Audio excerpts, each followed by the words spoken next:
Good evening and welcome to my How Healthy Are You weekly educational call. My name is Dr. Thomas Brewer. I'm a PhD chemist, and I'm going to start today's call by answering a very good question that I received in an email. And the question is about calcium and fat levels in the blood. So these are from standard blood tests. This question was emailed in by Joseph. So he had a high calcium score, and so the doctors get crazy about that because there's calcium that ends up in your arteries, essentially as calcification or plaque. And there's also calcium that ends up in your bones, which is really good for you and helps prevent osteoporosis and osteopenia and allows the body to regulate pH. So we regulate pH through the production of hydrochloric acid and the utilization of calcium. So both have to occur.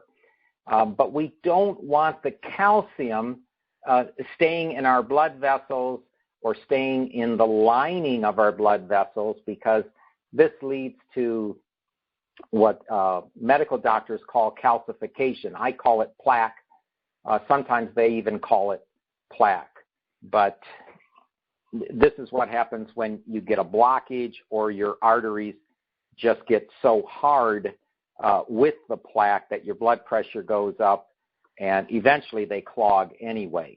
So that's the difference between arterial sclerosis and atherosclerosis.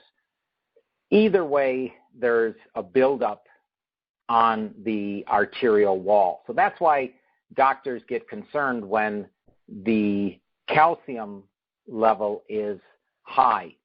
So the way to solve that, instead of taking something in the form of a medication, is to get your calcium from vegetables. That's just the way to do it. That way you're getting the type of calcium that will go to your bones and any organs in the body that need calcium to adjust pH. So in this case, that would be raising pH, making you alkaline when the body wants to be alkaline in a certain system. All systems at some point need to be alkaline or acidic, and your body has to be able to flip back and forth. There is a concept out there that everybody needs to be alkaline and everything in the body needs to be alkaline, and that is not true. You must have the ability to switch to alkaline or acidic as the parts of your body need it, or as the systems in the body need to convert from alkaline to acidic. So that's the first thing, is these calcium levels. The second thing is about triglyceride levels. So these are fats. So a fancy name for fat is triglycerides. When I look at blood under the microscope, I can see little particles of fat, but those are called chylous, C-H-Y-L-O-U-S. They're related to triglycerides. Essentially, they're like huge pieces of triglycerides stuck together.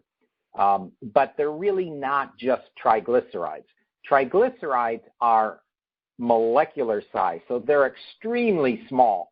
And so they're measured in a standard blood test. I can't see triglycerides when I do a blood microscopy, but I can see the effect. If you had high triglycerides, I would see the chylous also. So this particular gentleman's triglycerides were high, but his cholesterol was good. Well, good means in this case 180. Well, that doesn't tell anyone enough. 180 could be bad, 180 could be good. It's just a number without knowing the ratio of HDL to LDL. So if the cholesterol is 180 and it's 150 LDL and 30 HDL, the total is 180, but it's really bad. That's a 6-to-1 LDL over HDL. And you really don't want to get much more than 2-to-1 LDL to HDL. Awesome cholesterol levels have a ratio of 1-to-1. That would be just really incredibly good. So just knowing the cholesterol level of 180, and all of you should realize this, whatever your cholesterol number is, that is almost meaningless without the breakdown, because you can have a cholesterol level of 220 and it could be fabulous. You could have a 220 cholesterol and it'd be 110 HDL and 110 LDL. That'd be a 1-to-1 ratio. So even though you're above 200, that is awesome cholesterol breakdown, LDL to HDL. So another thing to keep in mind when asking me questions is not just your total cholesterol number, but the breakdown between LDL and HDL. But getting back to the triglycerides, a lot of people have high triglycerides, and they may even have high triglycerides, and I don't see that much chylus in their blood. But usually I'll see the chylus. But high triglycerides, that's just a function of eating wrong. It's just a function of eating too many fats. So we get fat from meat, we get fat from oils, and we get fat from just eating a fat, like eating olive oil or coconut oil or any food that was made with an oil. Most desserts are made with some sort of vegetable oil. And that's where we have to be careful. If the triglyceride level is high, you got to cut down on your fat intake. Even if you have a triglyceride, in this case of 230, and rarely eat any animal fat, and rarely eat any vegetable oil, you're still eating too many other good fats. So we have this term good fats and bad fats. Well, the good fats tend to be from nuts and seeds and avocados, so more plant-based fats. But if you eat too much coconut oil and too many avocados and too many nuts, you'll have a high triglyceride level, and it's not good because your red blood cells have to compete with those triglycerides every time you take a breath and try to get oxygen to your red blood cells. So you don't want high triglycerides in your blood because they crowd out your red blood cells from interacting with the oxygen when you take a breath. So triglyceride levels are very easy to lower. You're just eating too much fat. Fats, oils, foods that contain fat. You'll notice most packaged foods have fats in them to not only give them shelf life, but so that they're not too dry. But these are not the good fats.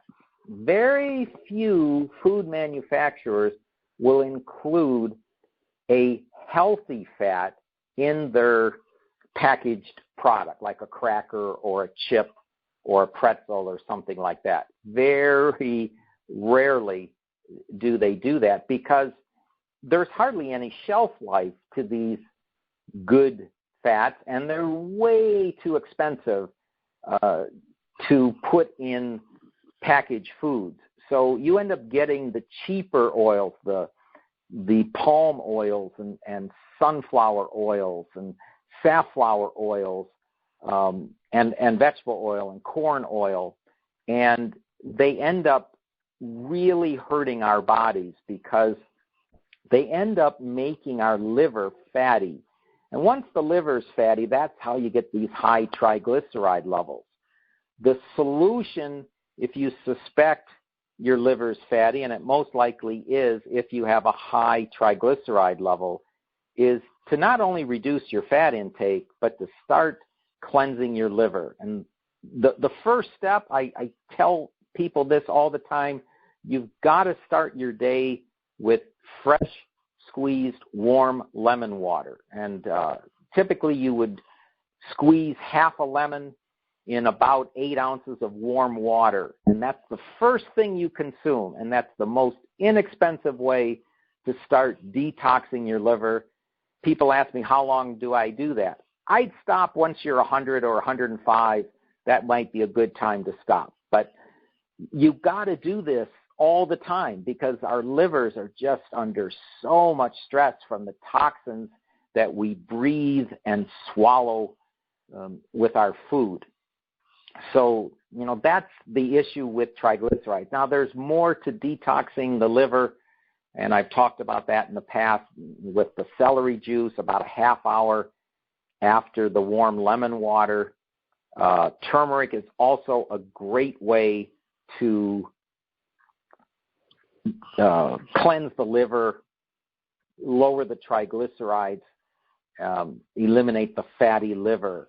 What I will often do is take a turmeric capsule with the warm lemon water, and that way I'm doing 2 good things for the price of 1. So once the triglycerides come down, usually people's cholesterol ratios change because that ratio, when you have too much LDL and not enough HDL cholesterol, that ratio is dependent upon the functioning of your liver. So once the liver starts getting better and less fatty, the cholesterol ratio also changes. And so you end up making more HDL and less LDL.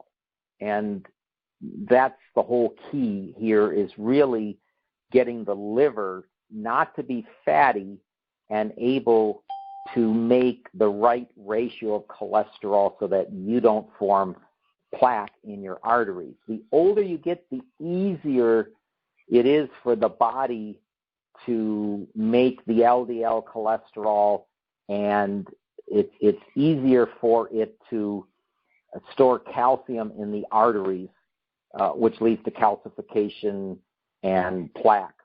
Now, another way to minimize calcification is through the intake of either vitamin D or just get some time in the sun. And you don't need much. 20 minutes is plenty so that the body starts making vitamin D3. The reactant to make vitamin D3, guess what? That's cholesterol. So you lower your cholesterol when you utilize it to make vitamin D3. The reactant is cholesterol, the energy is from the sun, and the product is vitamin D3. So it's a chemical reaction, and I encourage people to take advantage of our body's ability to convert a little bit of cholesterol to vitamin D, because the vitamin D3 is very anti-cancer, very anti-inflammatory, and of course good for your immune system. We all want good immune systems. I've been talking about immune health for about 12 years now, and all of a sudden the past 2 months people are much more concerned about their immune system than ever before. It's never too late to improve your immune system. Keep your immune system strong. I've talked about this in the past. Eating the right foods, and we all know what the right foods are. I don't even have to tell you. And getting enough sleep and quality sleep and keeping your stress level down by relaxing, and that's why I put up the breathing videos. All of this leads to an improved immune system. If your white blood cells are not active and you're getting colds easily, and easily means one a year. Catching a cold is something should be once every 2 or 3 years, not every year, twice a year. And to keep your immune system strong, take the Steromax. Take 3 Steromax a day unless you have cancer, in which case you would take 6 a day for a couple of months and then drop down to 3 per day.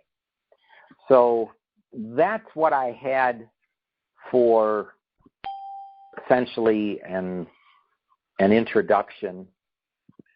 I'm going to take the call off lecture mode and open it up for questions.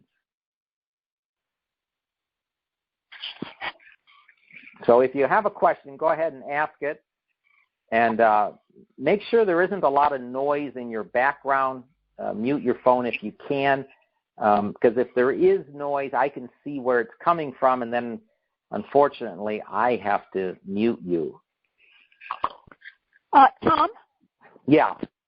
What is the sweetener that you said is very difficult to get? It's like equal or sweet and low. You said you usually have to mail order or get it on the web. That's a little bit healthier. I believe what I was talking about, and I don't remember exactly, but most likely what I was talking about was pure stevia. Pure meaning not mixed with another sugar, not mixed with a sugar alcohol.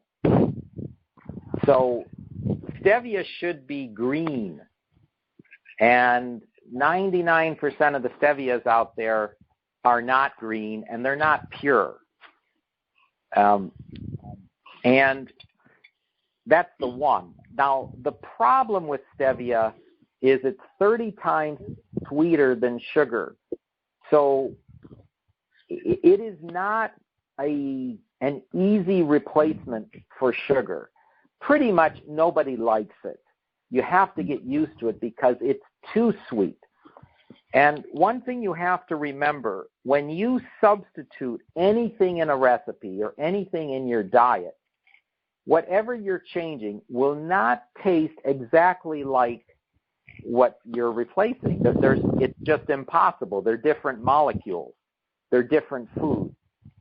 So I strongly recommend people do not consume sugar unless it's absolutely necessary.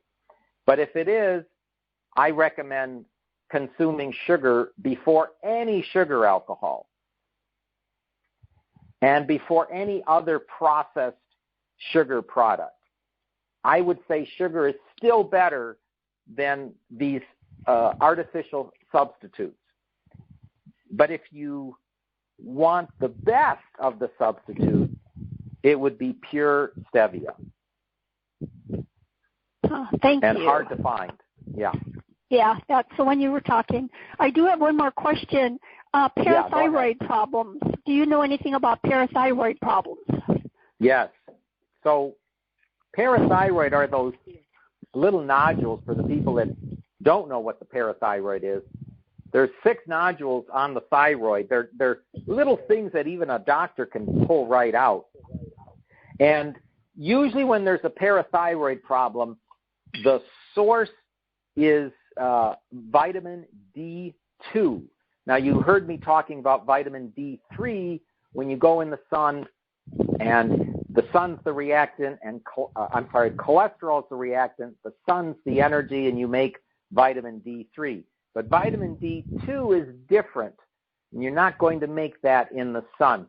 What I recommend for vitamin D2, one, you can get a prescription for it, which would be okay because it's really not a drug, it's vitamin D2. The other way is to eat a variety of mushrooms. So that'd be like the portobello and the reishi and things like that. A variety of mushrooms will give you the vitamin D2. So that's usually the problem with parathyroid. And if it gets bad, a person can get seizures type symptoms. And that's because the vitamin D2 is necessary for the body to absorb calcium. Back to the beginning of the conference call. You want the body to absorb calcium. That's why you need vitamin D3 and vitamin D2. And also getting back to the beginning of the conference call, mushrooms are a great way to lower the amount of calcium in the arteries and get it more to the bones. So that's a vitamin D2. But mushrooms will have both vitamin D2 and vitamin D3. So that helps with the iodine. I was told the parathyroids put out too much iodine. Well, the iodine's a different issue. So I have a whole seminar on that, and I'll post that and link it to the newsletter. I'll put it in the newsletter. And just read it it's a presentation. I'll just put it on the newsletter. Perfect. Thanks. So I'll make a note to do that. Put the thyroid seminar in the newsletter. Great. Thank you. Okay. Dr. Brewer, should we take our Sterile Max first thing in the morning before the lemon water or with the lemon water? You can do it with. Okay. You can do the turmeric, the Sterile Max, and the lemon water. Now you got 3 for 1. Instead of killing 2 birds with one stone, you're killing 3 birds. Okay, perfect. And and another thing, would you take the enzymes with the carrot juice? The celery juice? No, not necessary. Not necessary at all. Okay. You take enzymes when you're consuming any food that doesn't come with enzymes. So that would be dairy, any animal product, whether it be meat or dairy. There's still, nuts are pretty low in enzymes, but there are some enzymes in nuts. Eggs is something you would take enzymes with. Cooked foods like rice and beans, you take your enzymes to help you digest the proteins and the carbs and the fats and the fiber. So enzyme intake if you're really judicious about it, it varies with the type of meal and the size of the meal. If I'm just going to give you a number, it's going to be 1 to 3 per meal depending on who you are. So younger people tend to be fine with 1 a meal, but not always. And older people tend to need 3 per meal, 3 enzymes per meal. But it still depends on the size of the meal and how much of the meal is fruits and vegetables. Fruits and vegetables come with their own enzymes. So there is a small need to supplement with enzymes if most of your meal is uncooked fruits and vegetables, like a salad or a smoothie. There's very little need for enzymes unless you put protein in your smoothie, like a protein powder. Now you're going to need some enzymes. So it takes a little bit of thinking and customization. But as long as you do that, you'll be fine. Your health gets good in just a matter of months. Your standard blood test numbers get very good once you start eating more fruits and vegetables and taking enzymes on a regular basis. All the blood numbers start getting better because all your organs get healthier, from the heart to the kidneys to the liver.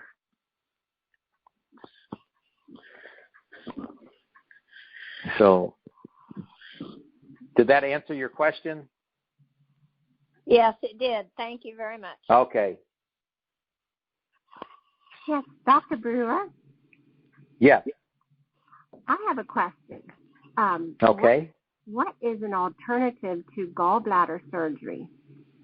No, there's plenty. One of the things that you can do is start your day with the lemon water and 30 minutes later, fresh celery juice. That is very good at cleansing both the liver and the gallbladder. Anytime somebody talks about liver, you can substitute the word gallbladder in there, meaning it works for both. That's interesting. So when I talk about something that cleanses the liver, it also cleanses the gallbladder. Okay. All right. So that's absolutely. I mean, you can just completely heal the gallbladder if it isn't too far gone. The next thing, if you have an infection in the gallbladder, you'll definitely want to take probiotics, and you may even need antibiotics first, and then when you finish them, take lots of probiotics. So it just depends how bad the gallbladder is, because I've heard of people with infections in their gallbladder, and that's why the doctor wants to take them out. Sometimes they take them out because of gallstones. Well, if the gallstones are small, you can pass them. If they're big, they need to be blasted and then passed. If it's too bad and everything is just a disaster, there's no choice. They have to take the gallbladder out. But if you're not that far gone, yeah, there's things you can do. If you have gallstones, I have a gallbladder flush that you'd be ready for in a couple of months. And that's been in previous newsletters. I am coming out with a list of the previous newsletters and what was covered. So therefore, you can just go back and get that gallbladder flush. I'll give the date from a previous email. For people that have deleted their emails, all of them are on my Facebook page, Dr. Thomas Brewer for Dr. Thomas Brewer as a Facebook page. If you don't have access to Facebook, you could always sign up, pull it off, and then delete your account. So it's not like you're forced to have Facebook the rest of your life. Or you can have somebody you know with a Facebook account pull it off and email it to you. So there is a gallbladder flush. I have reached a point with my gallbladder where I don't need that flush anymore. And that's because I do the lemon water and the celery juice. But it depends how bad your gallbladder is and the amount of meat and eggs that you're consuming. So when we reach a certain age, it gets harder and harder for our bodies to completely metabolize animal products. And that's when the inflammation starts. And so when the gallbladder is inflamed, that's just an example of inflammation. It could be due to stone formation. It could be just due to stress, a stressed organ. You don't want any organs stressed. You don't want them inflamed or enlarged, like a heart, kidneys, thyroid, gallbladder, liver. You want to protect your organs, and most of that's done with diet. Mm-hmm. Yeah, okay. That's interesting. Thank you. Okay. I notice we have a lot of people on the call, and it's been very good. We haven't had two people talking at the same time. So I don't know how much of that is luck, but I appreciate cordialness and the respect for others. Anyway, do we have any other questions? After saying that, now nobody wants to talk.